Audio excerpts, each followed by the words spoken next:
कौन कहता है भगवान आते नहीं, तुम मीरा के जैसे बुलाते नहीं, तुम मीरा के जैसे बुलाते नहीं। नमस्कार दोस्तों, मैं हूं ममता तिवारी और आप सभी का स्वागत करती हूं मेरे चैनल ममता वेज में। कैसे हैं आप सब, ये बताने के लिए कमेंट बॉक्स में ओम नमः शिवाय अवश्य लिखें। तो चलिए आज हम इस वीडियो में जानेंगे कि मौनी अमावस्या के दिन हमें क्या दान करनी चाहिए, मौनी अमावस्या के दिन हमें क्या नहीं खरीदना चाहिए, राशि के अनुसार मौनी अमावस्या पर हमें कैसे पूजा करनी चाहिए, क्या दान करनी चाहिए, मौनी अमावस्या पर कौन से हमें चमत्कारी उपाय अपने घरों में करनी चाहिए जिससे कि हमारे घर में जो ही दुख दरिद्रता परेशानियां हैं उससे हम छुटकारा पाएं। मौनी अमावस्या कब है और मौनी अमावस्या के दिन हमें क्या करना चाहिए जो बिल्कुल ज़रूरी है, भूल कर भी आप उस दिन वो गलती न दोहराएं, और हमें गाय को उस दिन क्या खिलानी चाहिए। तो इन सभी बातों को हम इस वीडियो में जानेंगे, तो आप बने रहिए मेरे साथ मेरे चैनल पर। अगर आपको मेरा वीडियो पसंद आता है तो प्लीज़ आप मेरे चैनल को सब्सक्राइब कर दीजिए, बेल आइकन को प्रेस कर दीजिए जिससे मेरे वीडियो के नए नोटिफिकेशन आप तक सबसे पहले पहुंचे। तो वीडियो को लास्ट तक ज़रूर सुने और जो जिस राशि के हैं वो ज़रूर सुन के उस तरीके से अपना पूजा करिए और उस तरीके से आप दान करिए, तो आपके लिए बहुत ही फलदायक और शुभ होगा। तो चलिए शुरू करते हैं। सबसे पहले मौनी अमावस्या 11 फरवरी को है, दिन है गुरुवार, और ये कई सालों बाद ऐसा मौका आया है, समय आया है जो कि गुरुवार को मौनी अमावस्या पड़ा है। तो उस दिन हमें दान करने का बहुत अधिक महत्व है और कई गुना हमें फल मिलता है। बाकी दिन अगर आप दान करते हैं तो उसके कई गुना फल हमें मिलता है। अगर हम मौनी अमावस्या के दिन दान कर रहे हैं तो दान में हमें काली चीज़ों का दान करना है, काले तिल, गुड़ और वस्त्र, गरीबों को भोजन करवाएं, और आप चाहें तो घी का भी दान कर सकते हैं। तो इस तरीके से मुद्रा का भी दान कर सकते हैं और चावल इत्यादि वगैरह भी आप उस दिन ज़रूर दान करें, लेकिन तिल का चीज़ अवश्य दान करें क्योंकि माघ में तिल का बहुत अधिक महत्व है। तो आप ज़रूर तिल का दान करें। तो चलिए स्नान करने की विधि जान लेते हैं।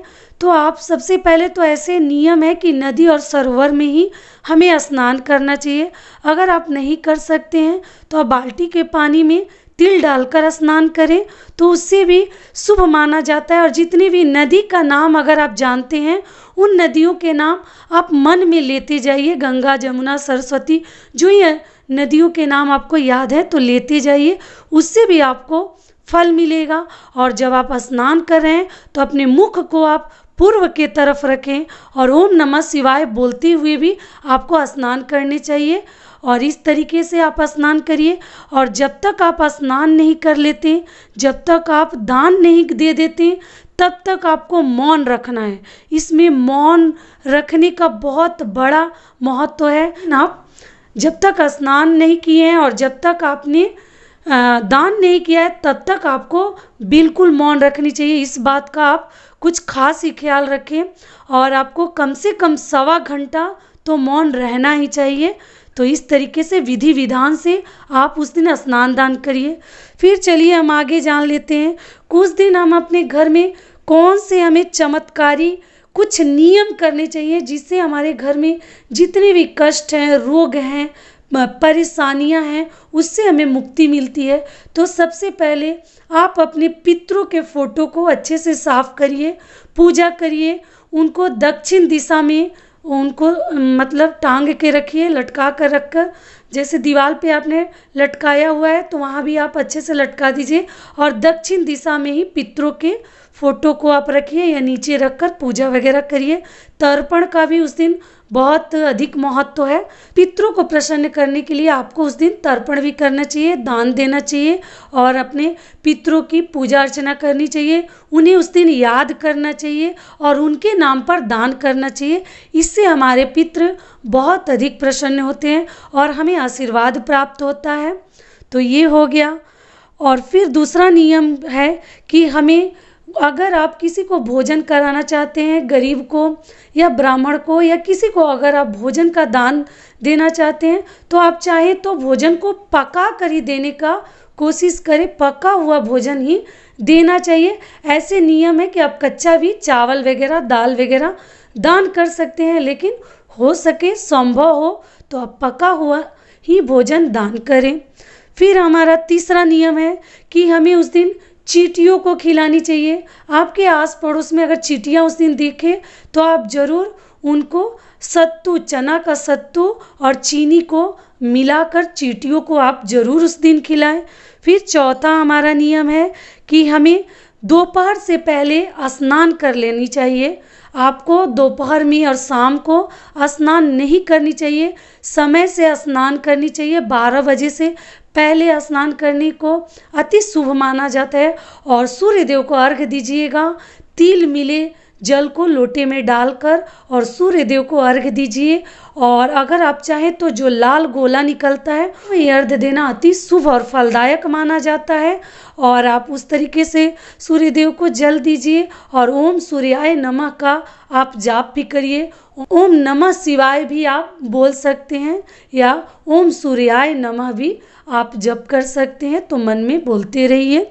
जो हमारा छठवां नियम है कि हमें मछलियों को भी, अगर आपको नदी, समुद्र, तालाब और झील कहीं भी आपको मछलियां दिखें तो आप उन्हें ज़रूर खिलाएं।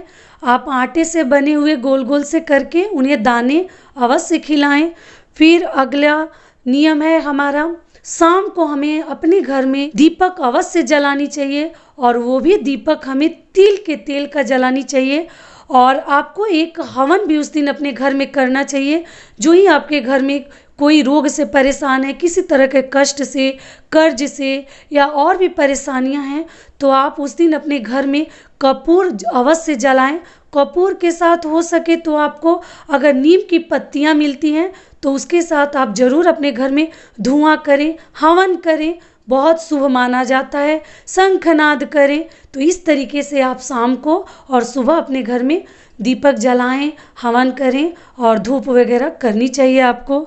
फिर अगला हमारा नियम है कि हमें किसी का अपमान नहीं करना चाहिए। आप किसी की निंदा न करें, किसी के साथ अशब्द व्यवहार ना करें, किसी को अशब्द ना बोलें, नारी का सम्मान करें, या वो आपके घर की नारी हो या बाहर की नारी हो, नारी जात का उस दिन आप सम्मान करें।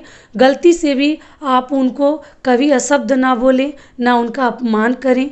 तो ये नियमों को आप थोड़ा सा ध्यान रखकर और मौनी अमावस्या का व्रत को आप करिए। और मौनी अमावस्या के दिन आप कथा अवश्य सुनिए। मैं कथा का वीडियो का लिंक इस वीडियो के डिस्क्रिप्शन बॉक्स में दे दूंगी, तो आप कथा उस दिन ज़रूर सुनिए। और अगर आपके ऊपर काल सर्प दोष है तो उसके लिए भी मैं बता देती हूँ कि आप उस दिन नाग और नागिन चांदी का बनवा लीजिएगा और हल्का सा आप मार्केट से बनवा लीजिए और उसको एक सफ़ेद पुष्प के साथ उस दिन गंगा नदी में आप प्रवाहित कर दीजिए। जो ही आपके ऊपर काल सर्प दोष है उससे आपको छुटकारा मिल जाएगा और आपकी समस्या समाधान हो जाएगी। तो चलिए आगे जान लेते हैं कि मौनी अमावस्या के दिन हमें कौन सी वस्तु अपने घर में, एक चीज़ जो है बिल्कुल भूल कर भी नहीं खरीदनी चाहिए। अमावस्या तिथि को हमें झाड़ू घर पर कभी खरीद कर नहीं लानी चाहिए। इससे माना जाता है कि लक्ष्मी देवी नाराज हो जाती हैं, घर में नकारात्मक ऊर्जा बढ़ने लगती है और धन गैर जरूरी चीज़ों और रोगों में अधिक खर्च होने लगता है।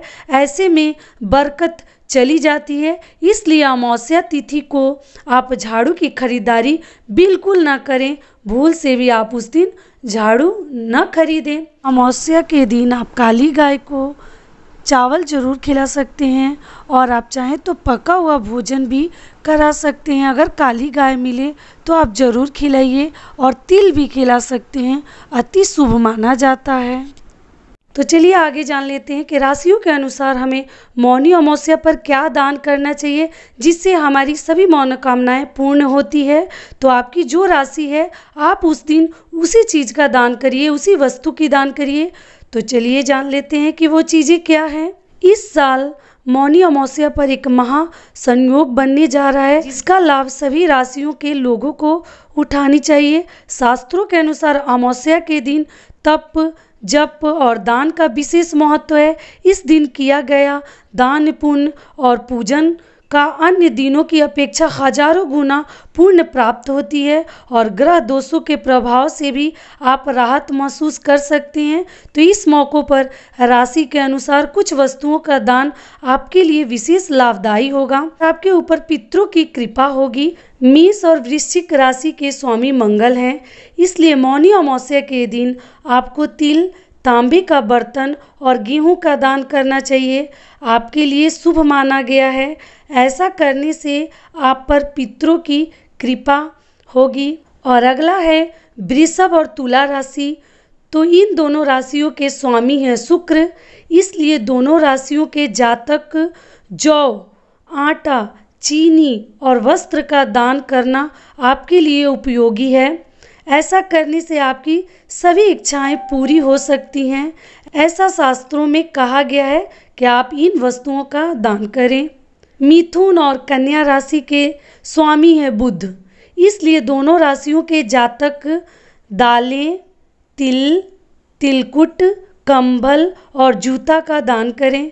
ऐसा करने से घर में हमेशा खुशी का माहौल रहेगा, साथ ही कभी भी धन की कमी नहीं होगी। तो आप जरूर दान करें।